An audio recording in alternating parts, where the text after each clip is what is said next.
আসসালামু আলাইকুম ওয়া রাহমাতুল্লাহি তাআলা ওয়া বারাকাতুহু। বিসমিল্লাহ ওয়াল হামদুলিল্লাহ ওয়াসসালাতু ওয়াসসালামু আলা রাসূলিল্লাহ বাদ। সুপ্রিয় দর্শক, দেশে কিংবা দেশের বাইরে যে যেখান থেকে দেখছেন এই মুহূর্তে আপনাদের প্রিয় চ্যানেল RTV, আপনাদের সকলকে স্বাগত জানাই, মোবারকবাদ জানাই। আমি ডক্টর ফখরুল আশিকি। শুরু করছি আপনাদের জন্য আয়োজন, আপনাদের সাথে নিয়ে আয়োজন, সাপ্তাহিক আয়োজন প্রাণ নিবেদিত প্রশ্ন করুন। প্রিয় দর্শক, অনুষ্ঠানটিতে যদি আপনি প্রশ্ন করতে চান, আমাদের RTVর ভেরিফাইড ফেসবুক পেজে গিয়ে প্রশ্ন করুন, নিশ্চয়ই আমাদের পেয়ে যাবেন। প্রিয় দর্শক, আজকের অনুষ্ঠানটিতে যে বিষয় নিয়ে আমরা কথা বলবো, মানুষের জীবনে রিজিক, মানুষের জীবনে সচ্ছলতার খুবই প্রয়োজন। সচ্ছল ব্যক্তি আল্লাহর ইবাদত করে যেমনটি মজা পায়, তেমন আল্লাহও পছন্দ করেন। মাঝে মধ্যে অনেক সময় দারিদ্রতার করালো গ্রাসে অনেকে পড়ে যায়। এই দারিদ্রতা দূরীকরণে ইসলামের যে নির্দেশনা রয়েছে, কিভাবে আপনি দারিদ্রতা দূরী করবেন এবং কি করলে বা কোন আমল করলে বা কোন প্রক্রিয়া, কোন প্রচেষ্টায় আপনি কি করে আপনার দারিদ্রতা বিমোচন করবেন, এ বিষয়ে সামগ্রিকভাবে যিনি পরামর্শ দিবেন, কথা বলবেন, তিনি বাংলাদেশের একজন গ্র্যান্ড মুফতি, মুফতি ফদিলাতুল শেখ মুফতি আব্দুল্লাহ হাফিজাহুল্লাহ। তিনি আজকে আমাদের মাঝে উপস্থিত হয়েছেন। চলুন আমরা তার কাছ থেকে আলোচনা শুনি। আসসালামু আলাইকুম। ওয়ালাইকুম আসসালাম ওয়া রাহমাতুল্লাহি ওয়া বারাকাতুহু। শেখ, কেমন আছেন? আলহামদুলিল্লাহ। আসলে একজন মানুষের যখন দারিদ্র্য সীমার নিচে বসবাস করে কিংবা অনেক অভাব অনটনের সংসার হয়, সেই বুঝে কত ধানে কত চাল বা কত কষ্ট করে তার জীবনযাপন করতে হয়। এই দারিদ্রতা বিমোচন করার জন্য ইসলামের কি কি নির্দেশনা রয়েছে, যদি আপনি একটু বলতেন। বিসমিল্লাহির রহমানির রহিম। আলহামদুলিল্লাহ ওয়াসসালাতু ওয়াসসালামু আলা রাসূলিল্লাহ, আম্মা বা'দ। ফাকালা আল্লাহু তাবারাকা ওয়া তাআলা, আউযু বিল্লাহি মিনাশ শাইতানির রাজীম, ফাইজা কুদিয়াতিস সালাতু ফান্তাশিরু ফিল আরদ ওয়াবতাগু মিন ফাদলিল্লাহ। মাশাআল্লাহ। আল্লাহ তাআলা আমাদেরকে বনি আদমকে সৃষ্টি করার পরে ইতিহাস ঘাটলে আপনি দেখবেন, আদম আলাইহিস সালাম থেকে শুরু করে কাউকে কিন্তু রেজেক, জান্নাত থেকে রেজেক সহ দিয়ে পাঠানো হয়নি। তামাম আম্বিয়া একরাম, নবী রসুলগণ, আমাদের হযরত নূহ আলাইহিস সালাম, আদম আলাইহিস সালাম, হযরত দাউদ আলাইহিস সালাম, বিভিন্ন জনে বিভিন্ন পেশা অবলম্বন করেছিলেন, কাজ করেছিলেন। দুনিয়ার জীবনটাই আর দুনিয়া বিল বাসাইল লাবিল ফাদাইল। এখানে যে আসমান থেকে বা জান্নাত থেকে মান্না সালওয়া পাঠিয়ে খাওয়ানো হবে, এটা জাগতিক জীবনের দুনিয়ার সিস্টেম, পদ্ধতি না, সিস্টেম না। এটা হলো জান্নাতের সিস্টেম। জান্নাতে যখন আমরা যখন যাব, তখন আল্লাহ তাআলা আমাদেরকে ওইখান থেকে কষ্ট তো করাই লাগবে না, মুখে বলতেও হবে না, শুধু ইচ্ছা, মনে ইচ্ছা হবে, এটা খাবো, এটা করব, এই উপভোগ করব, তাৎক্ষণিক সেটা হাজির পাবে। দুনিয়ার জীবনটাই এরকম যে দুনিয়াতে আল্লাহ পাক পাঠিয়েছেন তার ফরজ ইবাদতের পাশাপাশি সুনির্দিষ্ট কিছু সময় তাকে ডাকার, ফরজ ওয়াজিবগুলো পরিপালন সম্পন্ন করার পরে, যখন মনে করেন 5 ওয়াক্ত নামাজ দৈনিক 24 ঘন্টা 5 বার নামাজ পড়তে হয়। 5 ওয়াক্ত নামাজের ফরজটা হলো মেইন, ফরজ ওয়াজিব। সুন্নত নফল যত বেশি পারে পড়লে, না পড়লে কোনো কোনো কড়াকড়ি নাই, এখতিয়ার দেওয়া আছে। এখন মৌলিক যে ফরজ ওয়াজিব, ফরজ যে 5 ওয়াক্ত নামাজ আছে, সর্বসাকুল্যে একেবারে ধীরে পড়লে আমরা আধা ঘন্টা 40 মিনিটের ঊর্ধ্বে সময় লাগবে না। বাকি সময়টা আমরা কি করব? বাকি সময়টা আল্লাহ এই দুনিয়াতে পাঠিয়েছেন, এই দুনিয়াকে তোমরা আবাদ করো। এই যে আবাদ করবো, যে এই আবাদের মধ্যেই আমাদের রিজি রোজগার আমাদের এর মধ্যেই আল্লাহ দিয়ে দিয়েছেন। এই কারণে ওই ফাইজা কাদাইতুমুস সালাহ ফান্তাশিরু ফিল আরদে, ফরজ নামাজ হয়ে গেছে, তোমরা ভূমি ছড়িয়ে পড়ো। এখানে আল্লাহ পাক রিজিক দিয়ে রেখেছেন, সেই রিজিকগুলোকে অন্বেষণ করতে হবে। অন্বেষণটা ওই জাস্ট ক্ষেত কৃষির মধ্যে আছে, ধানের মধ্যে আছে, আম কাঁঠাল গাছ বৃক্ষের মধ্যে আছে, ওইভাবে বিভিন্নভাবে আল্লাহ পাক দিয়ে রেখেছেন। ওইগুলোকে তালাশ করে নিজেকে চেষ্টা করে বের করতে হয়, নিজে শ্রম দিতে হয়। এখানে বসে থাকার কোনো সুযোগ নেই, বসে থাকার কোনো সুযোগ নেই। সেই অনেকগুলো সোশ্যাল মিডিয়াতে আপনার জন্য অনেকগুলো প্রশ্ন এসেছে, তার মধ্যে বাছাইকৃত বেশ কিছু প্রশ্ন। তার মধ্যে একটি প্রশ্ন, শুরুতেই একজন প্রশ্ন করেছেন যে ইসলাম নিয়ে তো আপনারা অনেক কথা বলেন, যে ইসলাম দারিদ্রটাকে কিভাবে দেখে, দারিদ্রটা আসলে কি, মানে ইসলাম কিভাবে সমাধানটা করছে? ইসলাম বলে যে দারিদ্রতা বলতে আল্লাহ পাক কাউকে দারিদ্র দিয়ে গরিব বানিয়ে পাঠায় না, কাউকে ধনী বানিয়ে পাঠায় না। হ্যাঁ, এটা মিন ফাদলিল্লাহ এরকম হয় যে ক্ষেত্র বিশেষে আমার বাবা মালদার ছিলেন, সেই হিসাবে কিছু সম্পদ রেখে গেছে, সেটা আমি ভোগ করছি। কিন্তু আমি আপনাদের যে গোড়ার কথাটা আমি একটু আগে বললাম, আপনি নবী রাসূলদের ইতিহাসগুলো দেখেন, প্রত্যেক নবী পরিশ্রম করে। আমাদের প্রিয় নবী মুহাম্মদ রাসূলুল্লাহ সাল্লাল্লাহু আলাইহি ওয়াসাল্লাম, যাকে সৃষ্টি না করলে দুনিয়া সৃষ্টি করা হতো না, যিনি সর্বশ্রেষ্ঠ সর্বোত্তম হাবিবে খোদা সাল্লাল্লাহু আলাইহি ওয়াসাল্লাম, তিনি দেখেন কত কষ্ট করেছেন রিজিক। তিনি ইহুদির কাছে কাজ করেছে, বালতি দিয়ে পানি তুলেছেন, নিজে মেষ চড়িয়েছেন, নিজে ওই আরেকজনের আম্মাজান খাদিজা রাদিয়াল্লাহু আনহার নিজের ওনার ওই অ্যাসিস্ট্যান্ট সহকারী হিসেবে ব্যবসা বাণিজ্য করেছেন, নিজস্ব ছিল না কিছু। দেখেন আমাদের নবী যিনি আমাদের সবচেয়ে বড় আদর্শ, তিনি নিজেও তো কোনো সম্পদ নিয়ে আসেন না, সম্পদ নিয়ে জন্মগ্রহণ করেন, অথচ তিনি চাইলেই কিন্তু এই যে জান্নাতের মতো পাইতেন, মানে ইচ্ছা করলে চলে আসতো। ওই নবী আমাদের সবচেয়ে বড় আদর্শ।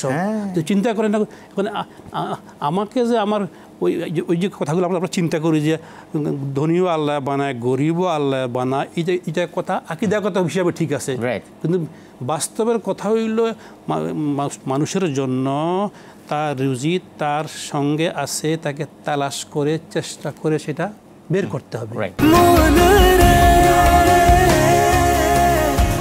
এভাবে ভরপুর বেঁচে থাকাটাই জীবন, আর জীবনের স্বাদের অনিবার্য সঙ্গী প্রাণ।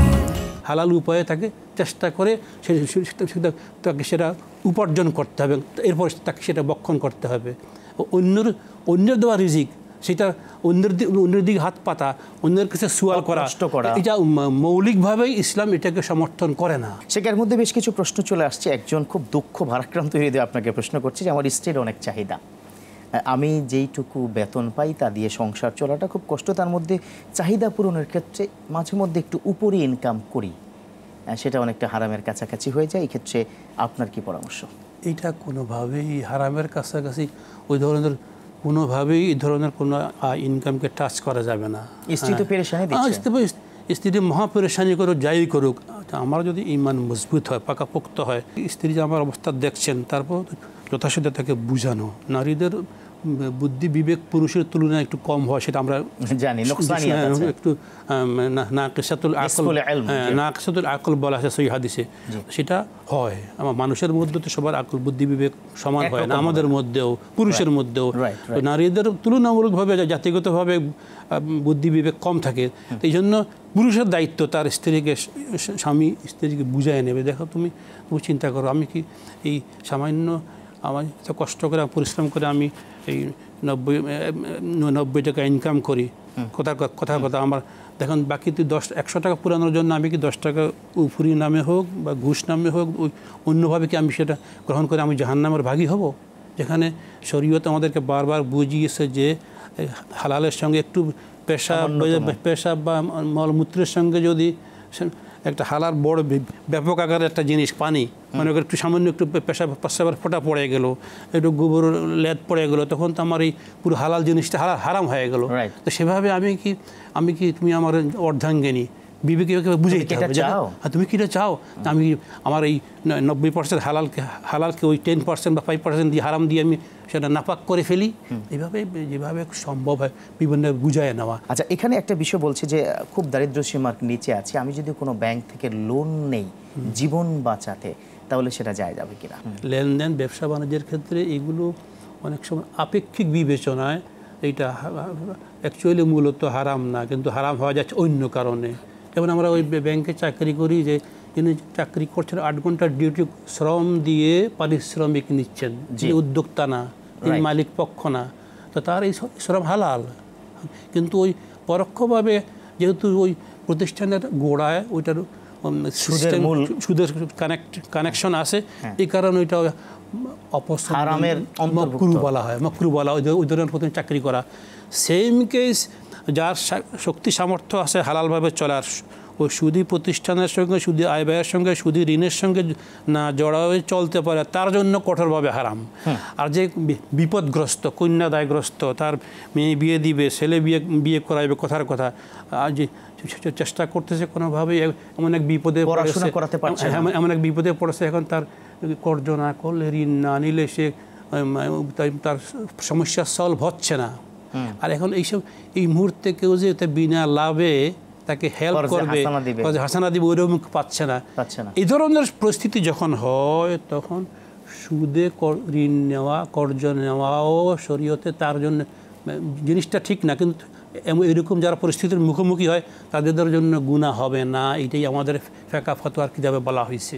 তো বিপদে পড়ে যদি লোন নেয়, জীবন বাঁচাতে গিয়ে পারিবারিক সাংসারিক বড় ধরনের সমস্যা হয়ে যাচ্ছে। এখন আমার একটা ঘর আছে, আমার মেয়ে যুবতী হয়েছে, মেয়ের আত্মসম্মান রক্ষার জন্য আমি সোনার ঘরে থাকি, কথার কথা।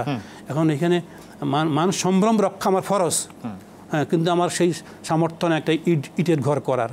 আমি যদি আমি মাসে মাসে 3 লক্ষ টাকা আমি ঋণ নিচ্ছি, 3 লক্ষ টাকা আমি মূল ঋণ শোধ করে দিচ্ছি, কিন্তু তার ওইখানেও আমাকে কিছু সুদ অতিরিক্ত দিতে হচ্ছে। এই যে দিতে হচ্ছে, এটা আমি বিপদে পড়ে দিচ্ছি, ইচ্ছায় স্বেচ্ছায় নয়, বিপদগ্রস্ত হয়ে। তাদের জন্য বলা হয়েছে ওই বৈধ হবে, গুনাহ হবে না, মানে আপাতত গুনাহ হবে আপাতত। হ্যাঁ, এর পাশাপাশি আস্তাগফিরুল্লাহ, ইস্তিগফার অব্যাহত রাখবে।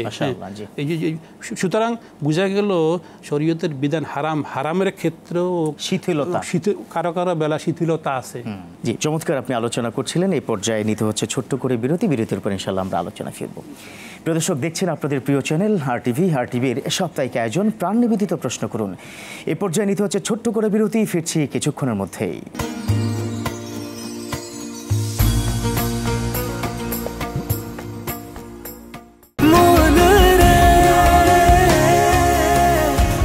এভাবে ভরপুর বেঁচে থাকাটাই জীবন, আর জীবনের স্বাদের অনিবার্য সঙ্গী প্রাণ।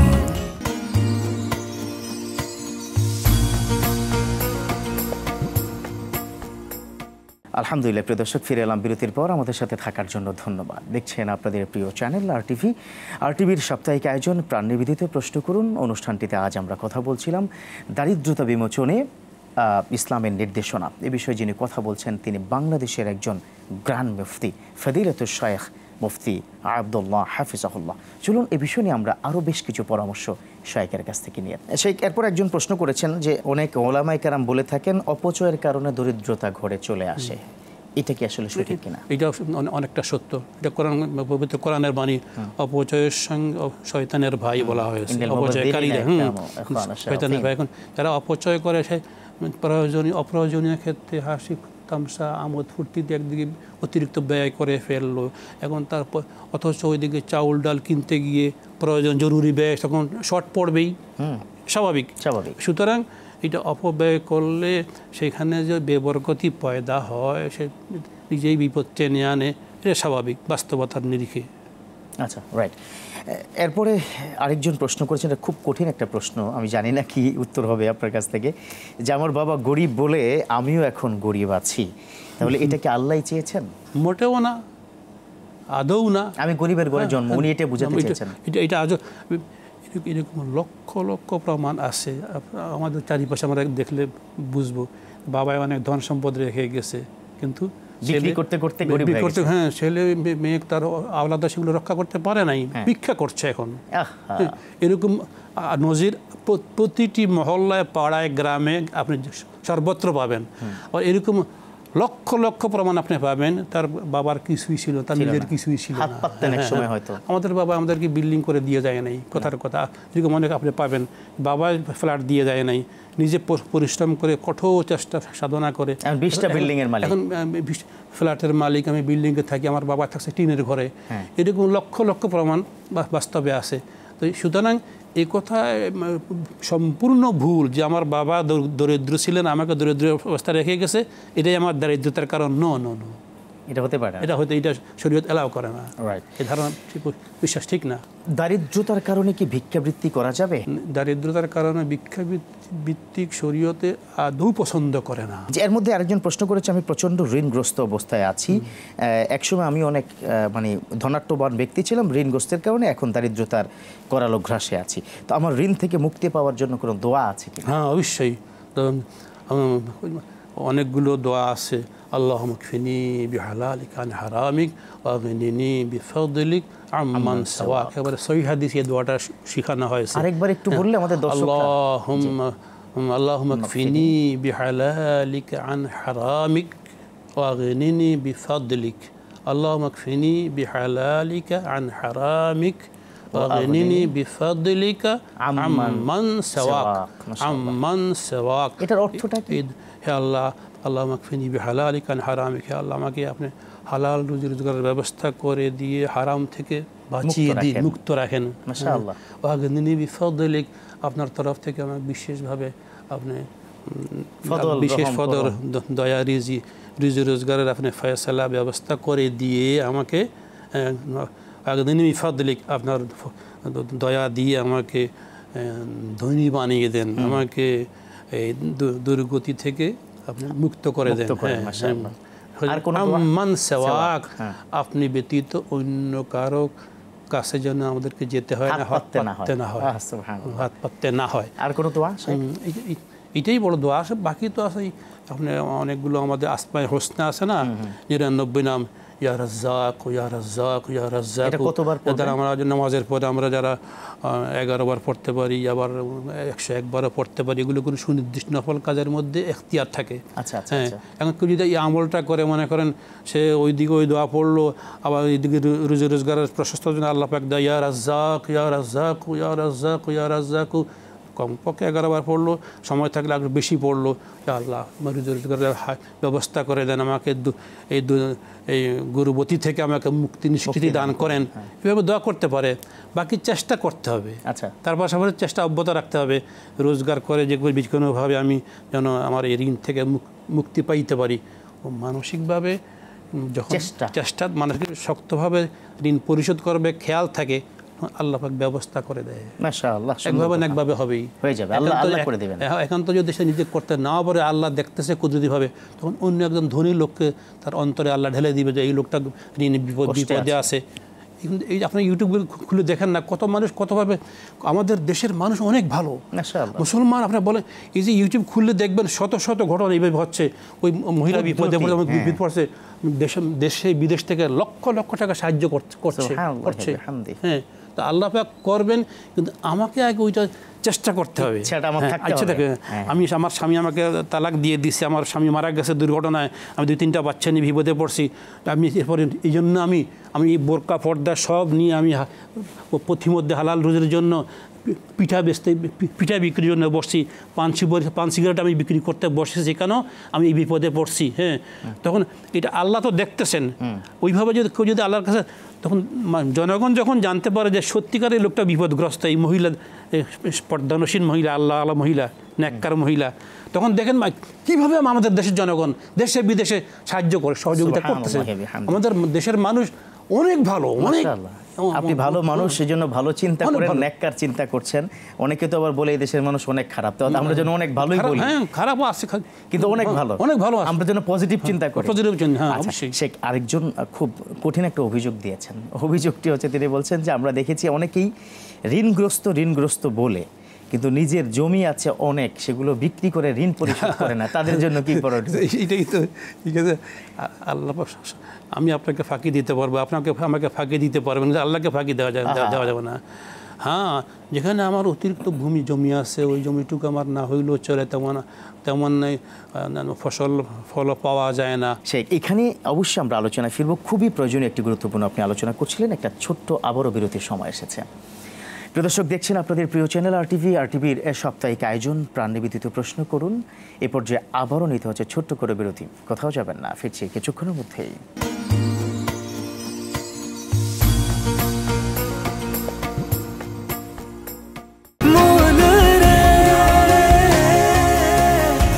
এভাবে ভরপুর বেঁচে থাকাটাই জীবন, আর জীবনের স্বাদের অনিবার্য সঙ্গী প্রাণ।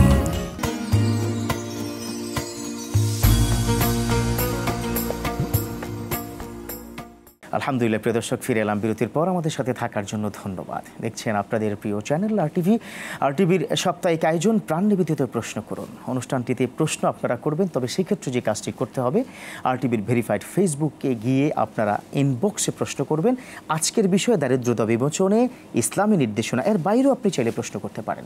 যিনি রয়েছেন আমাদের সাথে, বাংলাদেশের প্রাণ মুফতি, যিনি এদেশে হাজার হাজার ইসলামের বিষয়ে ফতোয়া দিয়েছেন, লিখিত অনেক গ্রন্থের যিনি প্রণেতা, ফদিলাতুশ শাইখ মুফতি আব্দুল্লাহ হাফিজাহুল্লাহ। চলুন আমরা আবার আলোচনায় ফিরি। পুরো একজন খুব কঠিন আরেকটা প্রশ্ন করেছে যে দেশের লক্ষ লক্ষ ধনী ব্যক্তি আছে, মানে যারা শত কোটি টাকার মালিক এই ধরনের, কিন্তু এই ব্যক্তিরা কেন আমাদের যারা দরিদ্র ব্যক্তি আছে তাদের উপরে তারা মানে তাদেরকে হেল্প করছে না কেন? এটা কিয়ামতের ময়দানে কি ওই ব্যক্তিদেরকে আল্লাহ ধরবে না? এইটা এখানে তাদেরকে হেল্প করছে না কেন যে প্রশ্ন, এই প্রশ্নটা পুরোপুরি ঠিক না। কেন ঠিক না?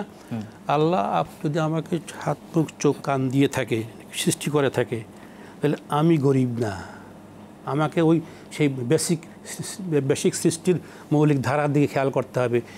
নবী রসুলগণ, উলিয়াগণ কেউ মানুষের কাছে হাত পেতে জীবিকা করেন নাই, ইভেন আল্লাহর কাছে চাইলেও তারা পাইতেন। হ্যাঁ, বসে থাকবেন, খাবার চলে আসবে, তাও করেন নাই। মৌলিকভাবে এই প্রশ্নই ঠিক না যে আপনাকে আল্লাহ পাক হাত পা দিয়েছে, আপনাকে কাজ করতে হবে, যে কোনো একটা পেশা, একটা কাজ। হ্যাঁ, একেবারে এই যে দৌলত দেওয়ার কথা শোনা যায় বিভিন্ন জায়গায় অবৈধভাবে। আপনি চিন্তা করে দেখেন যে হাজার হাজার যারা জড়িত আছে বাংলাদেশে, এই যে আল্লাহ পাক কুদরতিভাবে আল্লাহ পাক সিস্টেম করে দিয়েছে। এই যে লক্ষ লক্ষ আমাদের মেয়েরা, মা বোনরা গার্মেন্টস চাকরি করতে, হালাল একটা ব্যবস্থা হয়েছে, হালাল রুজির ব্যবস্থা আছে, হালাল কাজ, হালাল পেশা। আমি অবৈধ পেশায় যাব না, অবৈধ হারাম পেশা আমি যাব না। এই যে মজবুত চিন্তা, হ্যাঁ, দৃঢ়চিত্ততা, এই দৃঢ়চিত্তটাই একমাত্র সমাধান। অন্য কোনো যত প্রশ্ন আছে কোনো প্রশ্নই ঠিক না। আচ্ছা, ধনীদেরকে আল্লাহ ধরবে না, সেটা হলো ভিন্ন জিনিস, এডিশনাল ব্যাপার। আচ্ছা, এডিশনাল ব্যাপার। যাদেরকে আল্লাহ পাক ধন সম্পদ দিয়েছে তাদের জন্য, তাদের জবাবদিহিতার মধ্যে অন্যতম যে তোমাদেরকে আমি অতিরিক্ত যা দিয়েছি তোমরা তোমাদের সমাজ, আত্মীয় স্বজন যারা দরিদ্র গরিব আছে তাদেরকে দেবা, তাদেরকে সহযোগিতা করবা, কিন্তু ওইটা মূল আইন না। আচ্ছা, দারিদ্রতার ক্ষেত্রে বিশ্বনবী কি বলতেন সাহাবীদেরকে? অনেক সাহাবীরা কিন্তু গরিব ছিলেন, সাধারণত উনি কি বলতেন? আপনি চিন্তা করেন, অনেক সাহাবীরা গরিব ছিলেন, মানে কি একেবারে নিঃস্ব ছিলেন, মিসকিন যাকে বলে।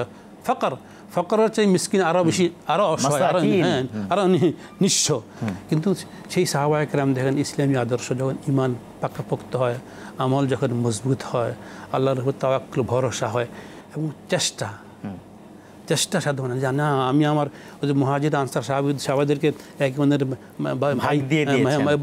ভাই করে দিয়েছিলেন, দুজন স্ত্রী একজনকে তালাক দিয়ে নিজের ভাইকে দিয়ে দিলেন। ওনারা অল্প দিনের মধ্যেই বিভিন্নভাবে ওনারা ক্ষেত কৃষি করে স্বাবলম্বী হয়ে, ওই আনসার ভাইয়ের শুধু ঋণ না, আনসার ভাই একেবারে দিয়ে দিয়েছিলেন, আনসার ভাইরা একেবারে দিয়ে দিয়েছিলেন, ঋণ হিসাবে না। কিন্তু ওনারা সেগুলো আত্মমর্যাদা, ইমানি আত্মমর্যাদা, আমলি আত্মমর্যাদা, ওনারা নিজেরা রুজি করে আবার সব রিটার্ন করে দিয়ে দিয়েছে। এইভাবে যদি মন পরিষ্কার হয়, আমি আল্লাহর কাছে জবাবদিহি করতে হবে আমাকে, আমার যে একেবারে মালিক আল্লাহ, আমি ইচ্ছা করে আমি চেষ্টা করছি না, হালাল রুজির পন্থা, বিভিন্ন পন্থা আল্লাহ দিয়ে রেখেছে, নানা কাজের শেষ নাই। হ্যাঁ, যারা কাজ করে, চেষ্টা করে, তাদের জন্য আল্লাহ পাক চেষ্টা পথ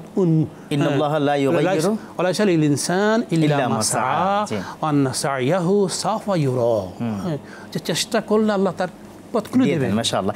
সর্বশেষ যদি আপনি একটু 30 সেকেন্ডের মধ্যে শেষ করতেন, পারিবারিকভাবে কি আমল করলে দারিদ্রতা বিমোচন হবে বা দারিদ্র করারোগ্রাস থেকে মুক্তি পাবে? সবচেয়ে সুন্দর আমল হইল আমাদেরকে সহিহ হাদিসে যে আমলগুলো আছে, ফরজ নামাজ আমরা পড়বই সবাই, সেটা ফরজ পড়তেই হবে। ওই ফাজাইলগুলো সাধারণত এডিশনাল, অতিরিক্ত হয়ে থাকে, সেগুলো হয়ে থাকে বিশেষ খাস ফজিলত। তো খাস ফজিলত হিসেবে বলা হয়েছে ইশরাকের যে 4 রাকাত সালাত পড়া হয়, 2 রাকাত সালাত পড়লে, ইশরাক ফজর নামাজ পড়ে যখন সূর্যটা উঠে যাবে, সূর্য মাকরু ওয়াক্ত চলে গেল 21 মিনিট, মানে আধা ঘন্টার কাছাকাছি, আধা ঘন্টাও না। হ্যাঁ, ও সূর্যটা ওই মাকরু ওয়াক্তটা চলে গেলে এখন ইশরাক পড়তে পারেন। আচ্ছা, এটা হলে দারিদ্র বিমোচন। ইশরাক 2 ঘন্টার সময় পড়তে ইশরাক, তারপরে 2 ঘন্টা 11টা সাড়ে 11টা পর্যন্ত হইল চাষটার সময়। এই ইশরাকের বেলা যে সেম হাদিসগুলো আছে, চাষটার বেলা সেম হাদিসগুলো আছে। আরেকটা আমল আছে একবার সহিহ হাদিস থেকে, যেটা আমাদেরকে বলা হয়েছে, বাদা সলাতিল মাগরিব সূরা ওয়াকিয়া, সূরা ওয়াকিয়া। সূরা ওয়াকিয়া কেউ যদি সূরা ওয়াকিয়া নিয়মিত কন্টিনিউ করে, যিনি করবেন তার দারিদ্র্য বিমোচন থেকে ইনশাআল্লাহ তার কোনোদিন অভাবের মুখোমুখি হবে না, জি। অভাবে পড়বে না। আপনাকে অনেক ধন্যবাদ জানাচ্ছি। কতগুলো আমল আপনি দিয়েছেন, অনেকগুলো পরামর্শ আপনি দিয়েছেন। আশা করি অভাবী মানুষদের ব্যাপক কাজে লাগবে। আশা করি ঋণগ্রস্ত ব্যক্তিদের অনেক উপকারে আসবে। সেজন্য আল্লাহ আপনাকে তার বিনিময়ে জাযা দান করুক। বারাকাল্লাহু ফি হায়াতিক ওয়া ইলমিক। আমিন। জি জি।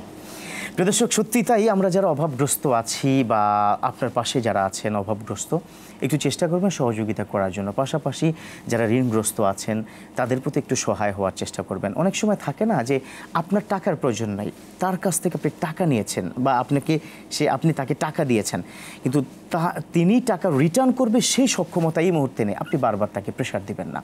দারিদ্রতা কিন্তু আপনার ঘরেও আসতে পারে। অতএব অন্যের প্রতি যদি আপনি এহসান করেন, হাল জাযাউল ইহসান ইল্লাল ইহসান, আল্লাহ পাক আপনার প্রতি এহসান করবে। আসুন আমরা পরস্পরকে সহযোগিতা করি এবং যারা একটু অসচ্ছল আছেন চেষ্টা করুন হালাল রিজিকের অন্বেষণ করতে, অল্পতে তুষ্টে থাকুন, তাহলেই দেখবেন আপনার ঘরটা সুখের ঘর হবে, জান্নাতি ঘর হবে।